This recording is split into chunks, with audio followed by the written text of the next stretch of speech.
pagi. Sekarang pukul 7 pagi. Kita nak bersiap. Kita bersiap lagi.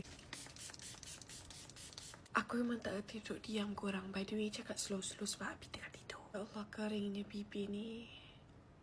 Selagi aku tak beranak, selagi tu aku susah nak duduk diam.